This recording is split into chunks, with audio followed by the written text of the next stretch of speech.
नमस्कार, बहुत स्वागत है आप सभी का हिंदी खबर में। मैं हूं आपके साथ ऋतु भंडारी। दिल्ली के रोहिणी और वेलकम से एक ऐसी खबर सामने आई जिसको सुनने के बाद आप दहल जाएंगे, क्योंकि एक बार फिर से दिल्ली भी दहल गई है। ऐसे में वेलकम इलाके में कल रात 50 राउंड फायरिंग हुई, तो आज सुबह ही रोहिणी में सीआरपीएफ के स्कूल के पास एक बड़ा धमाका हो गया। हालांकि धमाके में किसी के हताहत होने की कोई खबर नहीं मिली, लेकिन राजधानी की सुरक्षा व्यवस्था पर एक बार फिर से सवाल खड़े हो रहे हैं। ऐसे में दिल्ली के रोहिणी में ब्लास्ट का जो तस्वीरें हैं जब वो सामने आई तो उसके बाद हर कोई हैरान परेशान कि आखिर दिवाली से पहले ये बड़ा धमाका किस वजह से हुआ। हालांकि एंटी टेरर की जो टीम है वो मौके पर पहुंच चुकी है, एफएसएल की टीम मौके पर पहुंच चुकी है, लगातार वो जांच पड़ताल कर रहे हैं। डॉग स्क्वाड की टीम भी बाकायदा मौके पर पहुंची है और जांच की जा रही है कि आखिर ये धमाका किस वजह से हुआ होगा, और अगर ये बड़ा धमाका था तो इस बीच इसके पीछे मंशा क्या रही होगी। और सोचिए, आज वीकेंड का दिन है, जहां संडे है, लोग अपने घरों से बाहर यहां पर निकलते हैं छुट्टी मनाने के लिए, और उस दौरान अगर एक भारी भीड़ होती तो एक बहुत बड़ा नुकसान आज दिल्ली में देखने को मिलता। लेकिन उससे पहले जब ये रोहिणी और दो तस्वीरें आपको दिखा रहे हैं रोहिणी और वेलकम की, जहां रोहिणी में धमाका हुआ, पूरी तरह से जो टीम है वो एक्शन मोड में नजर आ रही है, लगातार जांच पड़ताल कर रही है। वहीं वेलकम की भी तस्वीरें आपको दिखा रहे हैं, जहां एक तेज धमाका हुआ, उसके बाद आसपास के इलाकों में हड़कंप मच गया, और जो आनंद फानंद की तस्वीरें हैं वो आपकी टीवी स्क्रीन तक साझा कर रहे हैं। इन तस्वीरों के बाद लगातार सवाल यही कि आखिर ये धमाका किसने कराया होगा, इसके पीछे की मंशा क्या होगी। और चूंकि ये जांच का विषय है तो इस पूरे मामले को लेकर जांच पड़ताल बदस्तूर जारी है।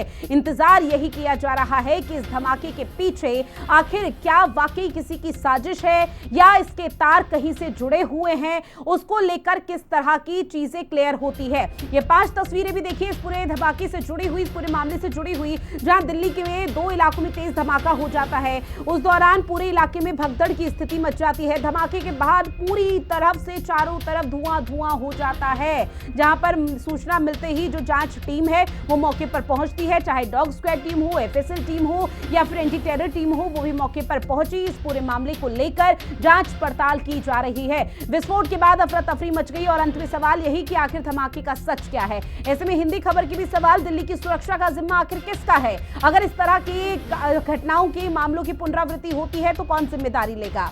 ऐसे में सवाल यह भी कि दिल्ली को कौन दहलाना चाह रहा है, जिसकी वजह से ये 2 धमाके आज राष्ट्रीय राजधानी दिल्ली में देखने को मिले।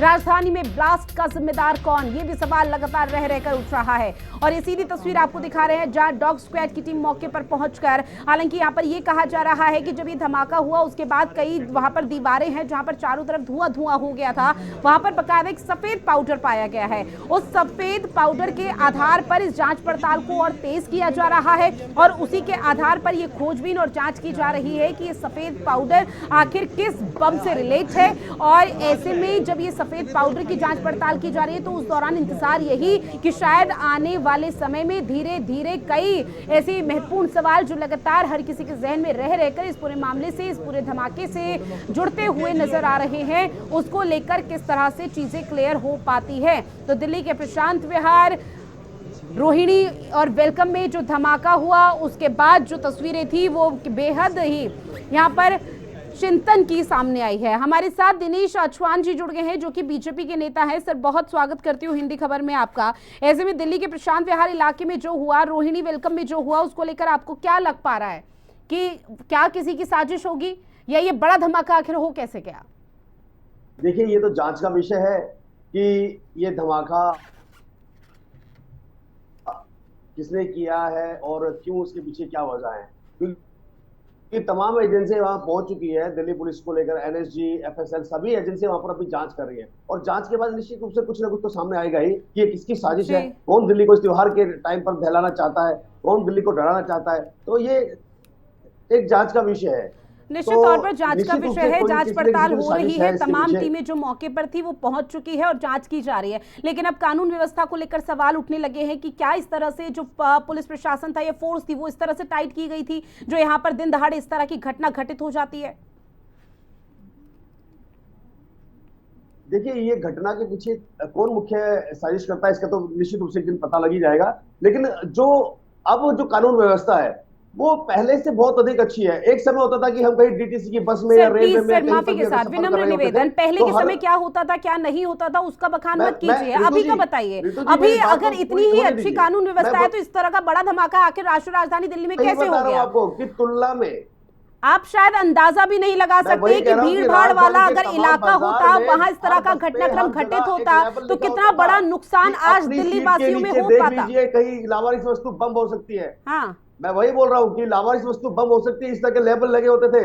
लेकिन दिल्ली वाले अपने चैन की सांस लेते हैं, देशवासी बहुत चैन की सांस लेते हैं। इस मोदी सरकार के अंदर कानून व्यवस्था बहुत अच्छी हो गई है। इस धमाके के पीछे जो साजिश करता है, जो भी होगा वो निश्चित रूप से निकल के आएगा। इस धमाके का जो कारण है वो, क्योंकि वहां सफेद पाउडर मिला है और एक ऐसी जगह हुआ है जहां पर अभी कोई ज्यादा चहल पहल नहीं थी उस समय, वहां पर कोई हताहत नहीं हुआ है, कोई ऐसा नहीं है। लेकिन क्यों हुआ है, इसके पीछे क्या कारण है, ये निश्चित रूप से निकलकर सामने आएगा। और निश्चित आप तौर सब पर, लोग और देखेंगे कोई कि हताहत बहुत नहीं हुई, जल्दी ये सारी बहुत जांच बड़ी एजेंसियां जो अपना राहत काम वाली बहुत खबर हर किसी के लिए, चाहे आपके लिए हो या दिल्ली वासी को लिए या हमारे लिए हो। लेकिन सर आप सोचिए, जी रोहिणी इलाका ऐसा इलाका है जो कि बहुत जी पॉश और रश एरिया कहा जाता है। रोहिणी में आए अब हर दिन का जिक्र किया जी जाए तो वहां पर हलचल मची रहती है। लेकिन इस बीच एक बड़ा हादसा हो सकता था। हमारे साथ एक खास मेहमान और जुड़ गए हैं, हरनाम सिंह जी, जो कि कांग्रेस के प्रवक्ता है। सर बहुत स्वागत करती हूँ हिंदी खबर में आपका। और पहला रिएक्शन आपका इसी पर कि इस पूरे धमाके को आप कैसे देख रहे हैं, जो मामला आज सामने आया? देखिए, सबसे पहले तो बहुत ही एक एक सुखद बात ये रही कि आज स्कूल नहीं था, वर्किंग डे नहीं था और सुबह सुबह मार्केट भी नहीं खुली हुई थी, जिससे कि एक बहुत बड़ा जो हादसा था या बहुत बड़ा एक कांड था उससे हम थोड़ा सा बच गए हैं। और इसमें कहीं कोई किसी व्यक्ति की जान नहीं गई, कोई घायल नहीं हुआ। लेकिन ये देश की राजधानी पर एक कानून व्यवस्था का फेलियर का एक सवालिया निशान है। जब हमेशा पता होता है कि दिवाली के दौरान या त्योहार के दौरान हाईली सेंसिटिव थ्रेट्स आई होती हैं, 15 अगस्त पर, 26 जनवरी पर, दिवाली पर, होली पर, उस बाजारों में रौनक होती है, लोग बाहर निकलते हैं अपनी शॉपिंग करने के लिए, या स्कूल या इस तरीके कॉलेज या भीड़ भाड़ वाले इलाकों में एक सेंसिटिव जोन बनाया जाता है। तो पुलिस या जो भी कानून व्यवस्था संभालने वाली एजेंसीज हैं, वो क्यों नहीं चाक चौबंद थी? आज बिल्कुल। सरे राम, आप समझिए रोहिणी जैसे इलाके में, प्रशांत विहार में कोई व्यक्ति बम रख कर जा रहा है तो समझ लीजिए उसके हौसले कितने बुलंद हैं कि वो इतना हाईली सेंसिटिव बम रख वहां पर गए जिससे कि अगल बगल की बिल्डिंगों के शीशे उड़ गए हैं, एक बहुत बड़ी दीवार गिर गई है, वहां पर एक केमिकल के रूप में फैलाव हो गया है जिसको फॉरेंसिक जांच कर रही है। ये तो अभी जांच में विषय पर आएगा। बहुत बड़ा धुएं का गुबार भी वहां दिखा। तो कहने का मतलब ये है कि जांच एजेंसियों को चाक चौबंद रहना चाहिए था, जिसमें उनकी नाकामी और फेलियर रहा है। और अभी भी जांच एजेंसियों को इससे भी ज्यादा चाक चौबंद रहना चाहिए, क्योंकि जी। दिल्ली एक देश की राजधानी है। और जितने भी आतंकी संगठन हैं, जो इस तरीके के लोग हैं जो दुर्दांत व्यवहार करते हैं, जनता के साथ करना चाहते हैं सरकार के को डराने के लिए, तो उनको लिए ये सबसे मुफीद समय होता है जब त्योहार होते हैं या हमारा नेशनल हॉलीडेज होते हैं और बाजारों में और आसपास इलाकों में भीड़ भाड़ होती निश्चित है। तौर पर तो सर, उस वक्त आपकी पुलिस बात से को, पूरी जांच तरह एजेंसी से को। सहमत हरनाम सिंह जी कि अगर वहां पर भीड़ भाड़ रहती तो शायद एक बड़ा धमाका हो सकता था। हमारे साथ एक खास जी मेहमान और जुड़ गए हैं, पूर्व डीसीपी दिल्ली एलन राव जी। बहुत स्वागत करती हूँ सर आपका। लेकिन हरनाम सिंह जी, एक सवाल पहले मैं आपसे लेना चाहूंगी, चूंकि देखिए आपके जरिए यहाँ पर कानून व्यवस्था को लेकर सवाल उठाया गया। लेकिन उसी कानून व्यवस्था का हवाला जब यहाँ पर वो सवाल पूछे गए दिनेश जी से, जो कि बीजेपी के नेता हैं, उनके जरिए तो ये कहा जा रहा है कि पहले की जो कानून व्यवस्था थी वो इतनी सही नहीं थी जितनी आज की तारीख में है। लावारिस चीजों को हाथ ना देखिए लगाए, इस तरह की इंस्ट्रक्शन पहले दी जाती थी। देखिए, भारतीय जनता पार्टी ऐसे मौकों पर भी राजनीति करती है। ऐसे मौकों पर भी अगर वो देश की सुरक्षा के साथ खिलवाड़ हो रहा है, उस पर अगर वो भारतीय जनता पार्टी, कांग्रेस, हमारे टाइम का रिजम, इनके समय का रिजम, अगर मैं इस बात को गिनाना शुरू करूं तो इसकी एक लंबी फहरिस्त है। लेकिन जनता आज के समय में ये नहीं सुनना जी। चाहती कि किसके समय में क्या था, किसके समय में। हमने वो समय भी देखा कि भारतीय जनता पार्टी की सरकार थी, देश के आतंकियों को खुद देश के जो रक्षा मंत्री है वो प्राइवेट जेट प्लेन में कंधार लेके छोड़ के आए थे देश में। अब मैं उसकी बात करूं, या देश में मणिपुर में क्या हालात हो ठीक रहे हैं है। मैं इसकी बात करूं। आज देश की जनता, दिल्ली की जनता ये चाहती है कि हम सुरक्षित अपने घरों में रहे, अगर बाजार में जाए तो सुरक्षित माहौल हमें मिले। ये काम इस वक्त 10 साल से किसकी सरकार है भारत में और दिल्ली में? गृह मंत्रालय किसके अंडर में है? जिनको चाणक्य कहते हैं वो तो चुनाव लड़ाने के लिए घूम रहे हैं। देश के जो प्रधान सेवक हैं वो तो चुनाव चुनाव खेल रहे हैं, चुनावी। आज महाराष्ट्र की मीटिंग कर रहे हैं, झारखंड की मीटिंग कर रहे हैं, अभी हरियाणा की करके हटे हैं, फिर बिहार में सरकार तोड़ेंगे। तो ये तो इस काम में व्यस्त है। कानून ठीक है व्यवस्था सर। देखने का काम देश के गृह मंत्री का है, जिनके अंडर में डायरेक्ट दिल्ली पुलिस आती है, ठीक है, सीधे बीएसएफ तौर पर आती है, कानून व्यवस्था सीआरपीएफ एक आती बार है। फिर से कटघरे में आकर खड़ी हो चुकी है। दिनेश आचवान जी, इन सवालों का जवाब आप तैयार रखिएगा, लौटूंगी मैं आपके इस पास। वक्त भी ये राजनीति कर रहे लेकिन हैं।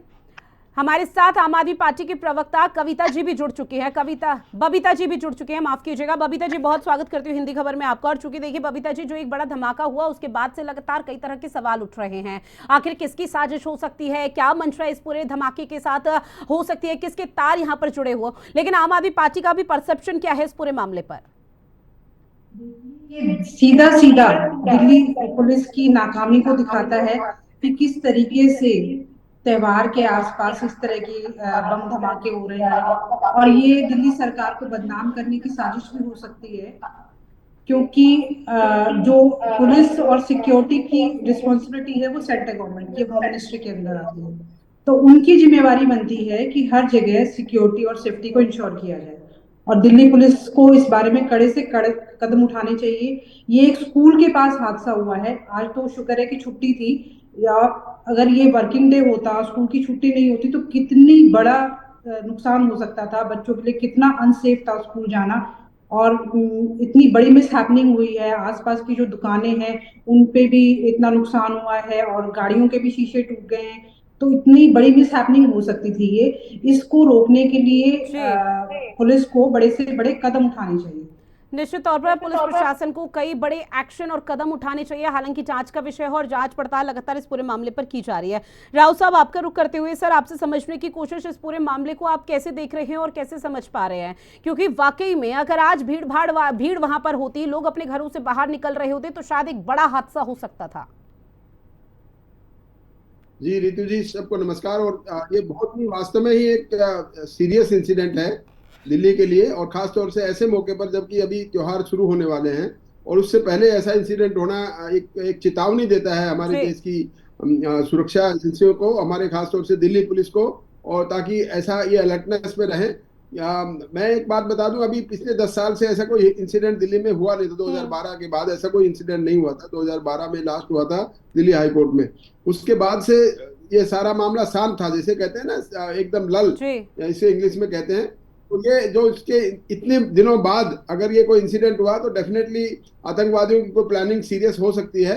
और ये आज ये बात भी गनीमत है कि आज वहां पर छुट्टी का दिन था, स्कूल के पास ये सीआरपीएफ स्कूल है, बड़ा फेमस स्कूल है वहां पर प्रशांत विहार में, वहां पर इंसिडेंट हुआ है। और वहां पर अगर आज स्कूल की छुट्टी नहीं होती तो और ज्यादा एक्टिविटीज होती और काफी कुछ कैजुअलिटी होने के चांसेस थे इसमें। बट थैंक गॉड कि ऐसे टाइम पे किया गया है, या जैसे प्लानिंग की गई। अब देखने वाली बात है इन्वेस्टिगेशन, वहां पे एनआईए की टीम भी आई हुई है, एफएसएल की टीम भी आई है, स्पेशल सेल जिनको इन्वेस्टिगेट करना है वो सब अपना देख रहे हैं, और ये पता करने की कोशिश कर रहे हैं कि इस ब्लास्ट में कौन सा एक्सप्लोसिव इस्तेमाल हुआ है और क्या क्या और किस प्रकार से हुए, ताकि मोडस ऑपरेंडी का पता किया जा सके। सीसीटीवी फुटेज को भी खंगाला जा रहा है। बिल्कुल, और वहां पर सफेद पाउडर भी मिला है जिसकी जांच पड़ताल यहाँ पर की जा रही है। जल्दी जी, एक और सवाल सर आपसे यूं, चूंकि मैं यहाँ पर एक और रिएक्शन आपसे लूंगी। देखिए, यहाँ पर विपक्ष का जिक्र किया जाए, निश्चित तौर पर जब इस तरह के मामले सामने आते हैं तो सियासत होती है, राजनीति भी होती है। विपक्ष का जिक्र किया जाए तो कानून व्यवस्था को लेकर सवाल उठा रहा है कि कानून व्यवस्था यहाँ पर किसी तरह से विफल हो चुकी,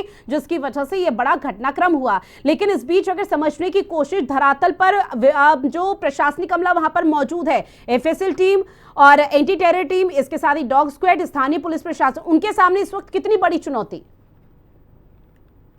वास्तव में इन्वेस्टिगेशन इसमें बहुत बड़ी चुनौती है, और मैं समझता हूं कि जो हमारी इन्वेस्टिगेशन टीम है इसको जल्द से जल्द सोल्व भी कर लेगी, जब पकड़े जाएंगे। क्योंकि अभी तक पूरी हिस्ट्री में ऐसा नहीं है कि कोई बम ब्लास्ट दिल्ली में हुआ और उसमें अपराधी पकड़े नहीं गए, इसमें पकड़ा जाएगा। लेकिन यहाँ पर राजनीति करना, ये नो डाउट कि अपोजिशन को एक मौका मिल गया, एक सुरक्षा ऐसे ही नहीं है, तो लेकिन राजनीति करना इसमें बहुत अच्छी बात नहीं है।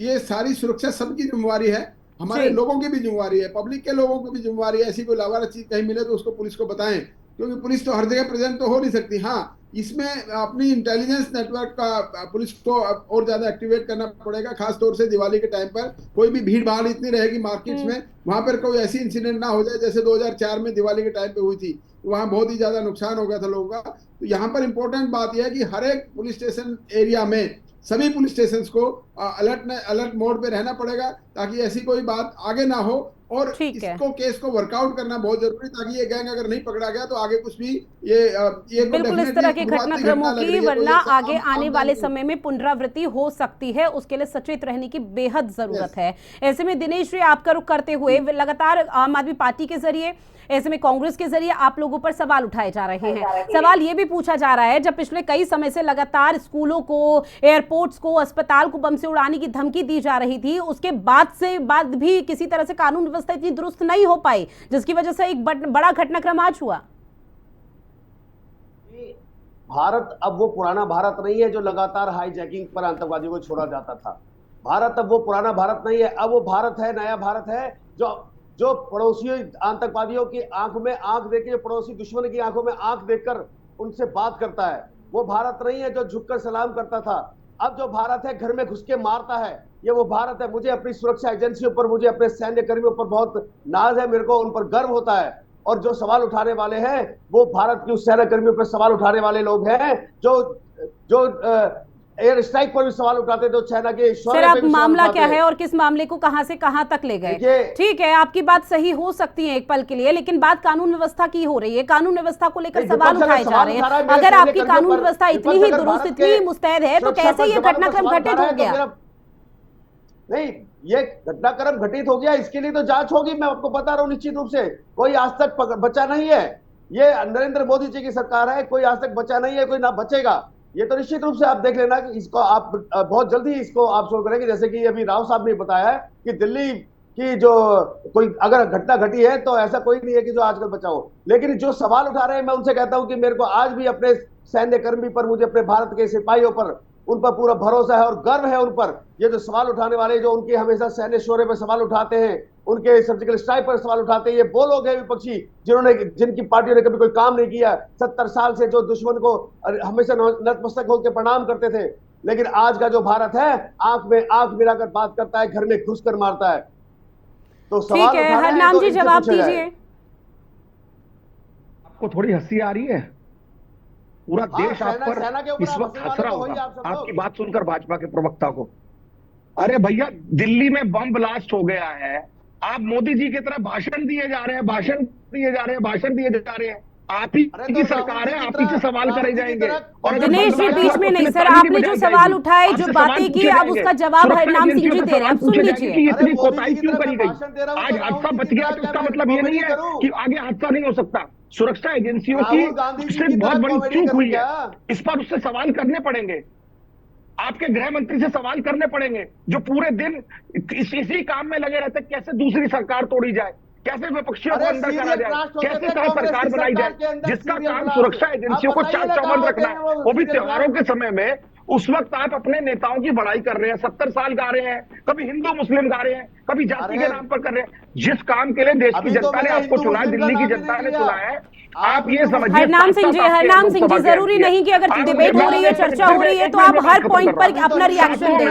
सर सुन लीजिए, विनम्र निवेदन है सर आपसे। होनी चाहिए। दिनेश जी अगर आवाज आप तक पहुंच रही है तो सुन लीजिए सर। हिंदू मुस्लिम की राजनीति ठीक है, दिनेश जी का ऑडियो प्लीज डाउन कर दीजिएगा। हरनाम सिंह जी आप अपनी बात रखिए। सातों एमपीज को अपनी ड्यूटी निभानी चाहिए, अपने अपने एरिया के डीसीपी के साथ मीटिंग करनी चाहिए, कानून व्यवस्थाओं के क्या चाक चौबंद है उसकी रिव्यू मीटिंग करनी चाहिए। दिल्ली की जनता ने अगर जिम्मेवारी कानून व्यवस्था की भारतीय जनता पार्टी को दी है, तो इसमें वो कैसे बच सकते हैं? और अगर विपक्ष सवाल उठा रहा है दिल्ली की जनता की सुरक्षा के लिए, तो इन भाई साहब को लग रहा है कि हम सवाल क्यों उठा रहे हैं? ठीक है, बबीता इलावत जी, क्या आप सहमत कांग्रेस पार्टी से? जी, मैं यही कहना चाहती हूँ, भाजपा का एक ही एजेंडा रहता है कि विपक्ष को किस तरीके से उठा के जेल में डाला जाए। बेकसूर लोगों को तो ये जेल भेज देते हैं, और लेकिन जो इतने बड़े बड़े हादसे हो जाते हैं, सिक्योरिटी में इतना बड़ा लैप्स है, दिल्ली पुलिस की बजाय सख्त से सख्त कार्रवाई करने की बजाय ये लोग उल्टा मुद्दे को भटकाने की कोशिश कर उस पे लेके जा रहे हैं, इसको बॉर्डर सिक्योरिटी पे, और उस पे ये दिल्ली की सिक्योरिटी का मामला है। दिल्ली पुलिस सीधे सीधे जिम्मेवार है, दिल्ली पुलिस गृह मंत्रालय के अंडर आती है, क्यों नहीं गृह मंत्रालय सबसे कदम उठाते दिल्ली की सिक्योरिटी के लिए? इतना बड़ा हादसा हो गया है, ये और भी बड़ा हादसा आगे आने वाले टाइम में हो सकता है, उसको जांच करवानी चाहिए और सख्त से सख्त कार्रवाई करनी चाहिए। सिक्योरिटी को बढ़ाने के लिए दिल्ली पुलिस में सारी कार्रवाई करनी चाहिए। ठीक है, एल एन राव जी, मैं आपका रुख करते हुए सर, चूंकि देखिए हर सिक्के के दो पहलू होते हैं। एक पहलू ये हो सकता है कि शायद ये साधारण ब्लास्ट हो, लेकिन जो तस्वीरें और जो घटनाक्रम सामने आया उससे ये नहीं कहना होगा कि ये साधारण ब्लास्ट था। दूसरा पहलू ये भी कि अगर ये बहुत बड़ा बम धमाके की इसके पीछे वाकई में किसी की साजिश होगी, तो आपका नजरिया क्या कहता है कि इसके तार कहां से कहां तक जुड़ सकते हैं? देखिए रितु जी, ये इसमें कोई डाउट नहीं है कि बहुत बड़ा बम धमाका है और ये उग्रवादी घटना है, इसमें कोई डाउट नहीं है। और इसके किसके तार किससे जुड़े हुए हैं ये तब जब पकड़े जाएंगे उससे ज्यादा तब पता लगेगा। अभी इंटेलिजेंस एजेंसी, आईबी के लोग और जो खासतौर से JNK पुलिस के लोग, इन सब से जाके कोऑर्डिनेशन करके इसकी इन्वेस्टिगेशन हो रही है। जल्दी इस केस का खुलासा हो जाएगा और कहाँ कहाँ तार जुड़ हुए हैं, किस ऑर्गेनाइजेशन, टेररिस्ट ऑर्गेनाइजेशन ने किया है, उनका करने का मकसद क्या है, ये सारी चीजों के क्वेश्चंस के आंसर मिलेंगे जब ये लोग पकड़े जाएंगे। और मैं समझता हूं कि दिल्ली पुलिस की स्पेशल सेल का कोई अच्छा ट्रैक रिकॉर्ड ऐसा रहा है कि कभी कोई केस वर्कआउट होने से बचा नहीं है, और ये भी जल्द से जल्द खुलेगा। और ये इसके अपराधियों को पकड़ना वास्तव में इसलिए जरूरी है कि आगे आने टाइम में ऐसे कोई पुनरावृत्ति ना हो और उनको ये लेसन मिले अपराधियों को, दिल्ली में ऐसा करेंगे तो पकड़े जाएंगे। और ये हो भी सकता है कि जब पकड़ते टाइम में कोई इसमें ऐसा हो कि एनकाउंटर हो जाए या कोई आदमी मारा भी जाए, ऐसी भी पॉसिबिलिटी है, क्योंकि ऐसे केसेस में इन्वेस्टिगेशन करने वाले जो एजेंसी बहुत सीरियसली काम करते हैं और इसको बहुत ही वार फुटिंग पे होगा। और खासतौर से अभी FSL एजेंसी की रिपोर्ट अब आ जाएगी कि क्या किस प्रकार का एक्सप्लोसिव है, उसके बेसिस पे ज्यादा इन्वेस्टिगेशन फास्ट होगी। ठीक है, दिनेश जी जवाब दीजिएगा, क्योंकि चूंकि सर देखिए लगातार आपसे जब जब सवाल पूछा जाता है तो आप इतिहास के पन्नों को खंगालना शुरू कर देते हैं कि कांग्रेस के जरिए या दूसरी विपक्षी पार्टियों के जरिए इस तरह के मामले थे, तब भी यही चीजें होती थी। लेकिन सर अगर हम सिर्फ महज आज का जिक्र किया जाए तो आज किसकी लापरवाही है जिसकी वजह से ये बड़ा हादसा हो गया, जिसकी वजह से दिल्ली के वासियों की जान पर यह बन आ सकता था, एक बहुत बड़ा घटनाक्रम घटित हो सकता था?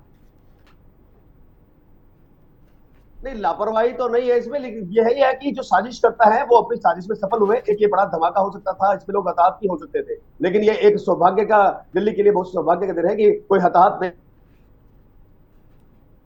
रही है।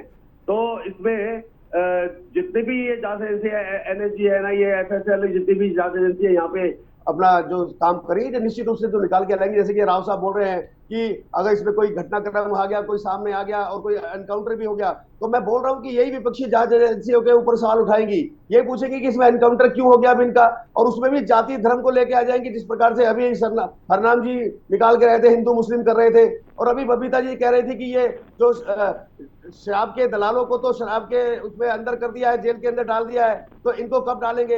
अरे जब जांच उनके ऊपर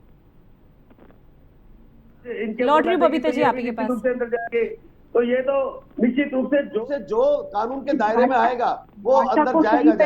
इस्तेमाल करें, मुझे ऑब्जेक्शन है। ठीक है बबीता जी, मुझे इनकी इस भाषा पे बहुत ऑब्जेक्शन है। ये किस तरह की भाषा इस्तेमाल कर रहे हैं नेशनल चैनल पे, और मैं यही कहना चाहती हूँ, देखिए सारी दिल्ली वासियों के सामने, सारी दुनिया के सामने पैसा कमाया है तो वो बताते क्यों नहीं है? घोटाला बनाना चाहते थे ये लोग, घोटाले को एक भी सम्मन पर जवाब नहीं दिया, ना शीश महल पर कुछ बोले, ना यमुना की सफाई पर कुछ बोले, हर साल केवल। ठीक है दिनेश जी माफी के साथ सर औरों को भी तो बोलने दीजिए ना। बदनाम करने के लिए इन्होंने दूसरा एक शराब घोटाला चला दिया और इस तरीके से गलत लैंग्वेज यूज कर रहे हैं। मैं इस पे ऑब्जेक्शन करती हूँ। और इसमें अब सुप्रीम कोर्ट से जमानत मिल गई और कल हमारे सत्येंद्र जैन जी को भी जमानत मिल गई है। सारे हमारे नेता जमानत से बाहर आ चुके हैं और उनको कुछ भी हमारे खिलाफ नहीं मिला, फिर भी ये घोटाले का झूठा चलाना चाहते हैं।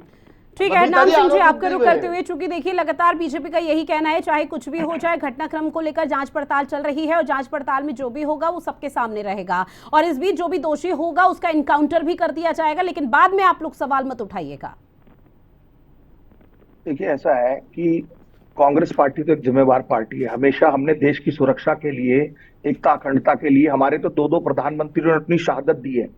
इंदिरा गांधी ने अपनी शहादत दी है देश की एकता अखंडता के लिए, राजीव गांधी ने एकता अखंडता के लिए शहादत दी है। हमसे तो कम से कम कोई देशभक्ति का प्रमाण पत्र ना मांगे ना हमें दे, पहली बात। दूसरी बात, जहां तक ये भाजपा के प्रवक्ता हमारे दिनेश भाई कह रहे थे कि कोताही तो बिल्कुल नहीं हुई है, भाई साहब कोताही इसलिए हुई है कि दिल्ली पुलिस के कमिश्नर के कई बार रिटर्न ऑर्डर्स हैं अपने मातहत SHO और DCPs को कि हमारा काम कंस्ट्रक्शन साइट पर नहीं जाना है, हमें बिल्डिंगों की उगाई नहीं करनी है, और उन्होंने रिटर्न में ऑर्डर्स किए हैं कि पुलिस का काम पुलिसिंग करना है, लॉ एंड ऑर्डर को रेगुलेट करना है। और दिल्ली पुलिस ज्यादातर किन कामों में इंडल्ज रहती है? दिल्ली पुलिस रहती है दूसरे और कामों में इंडल्ज। अगर सिक्योरिटी में वो अगर उतनी निष्पक्षता से काम कर रही होती जांच एजेंसी इस वक्त, और वो भी विशेष रूप से जब त्योहारों का समय, इसको हाईली सेंसिटिव जोन माना जाता है मार्केटों में, स्कूल कॉलेजेस और आसपास जहां भीड़ भाड़ा वाला इलाका है, और वहां पर अगर कोई मेटल डिटेक्टर नहीं लगे हैं मार्केट में, वहां पर सीसीटीवी नहीं लगे हैं, वहां पर पिकेट्स नहीं लगी हुई थी, वहां पर पुलिस की कोई चेकिंग्स नहीं थी, तो ये सब कहीं ना कहीं लैप्सेस है दिल्ली पुलिस के। और दिल्ली पुलिस को ये समझना पड़ेगा कि ये देश की राजधानी है, पूरे देश नहीं पूरे विश्व में इसका संदेश जाता है कि हम अपने अगर देश की राजधानी की सुरक्षा व्यवस्था को चाक चौबंद नहीं रख सकते तो फिर हम कहाँ रखेंगे? तो कोताही तो निश्चित हुई पूरे है। मामले को लेकर जांच तेजी के साथ बढ़ाई जा रही है। इंतजार यही किया जा रहा है इस पूरे मामले पर दोषी कौन होगा, और जो भी दोषी होगा उस पर एक बड़ा एक्शन लिया जाएगा और गाज गिरती हुई नजर आएगी। लेकिन राहत भरी खबर ये कि कोई बड़ा धमाका जब ये हुआ तो हताहत नहीं हो पाया। ऐसे में आप सभी मेहमान हमारे साथ जुड़े, इस महत्वपूर्ण विषय पर चर्चा की है, उसके लिए आप सभी का बहुत शुक्रिया। लेकिन जांच पड़ताल के दौरान क्या कुछ सामने आता है वो देखना बेहद दिलचस्प रहने वाला है। ये सीधी तस्वीरें भी आपको दिखा रहे हैं जहां मौके पर बाकायदा टीमें तैनात हैं और टीमें यहां पर लगातार जांच पड़ताल कर रही है। डॉग स्क्वाड की टीम को भी आप देख रहे हैं मौके पर, और जो वहां पर पुलिस प्रशासन है वो भी पूरी तरह से मुस्तैद है। और घटना स्थल से ये लाइव तस्वीरें आपको दिखा रहे हैं जहां डॉग स्क्वाड के जरिए भी पता लगाने की कोशिश कि आखिर ये घटनाक्रम कैसे घटित हुआ, बम धमाका इन इलाकों में आखिर कैसे यहाँ पर कर दिया गया, और ऐसे में कहां से किसके तार जुड़े हुए हैं ये जांच का विषय है हालांकि। लेकिन जैसे जैसे धीरे धीरे परतें खुलती जाएंगी, चीजें क्लियर होती हुई जाएंगी, उसके बाद सब कुछ पूरा सच इस धमाके से जुड़ा हुआ सबके सामने होगा।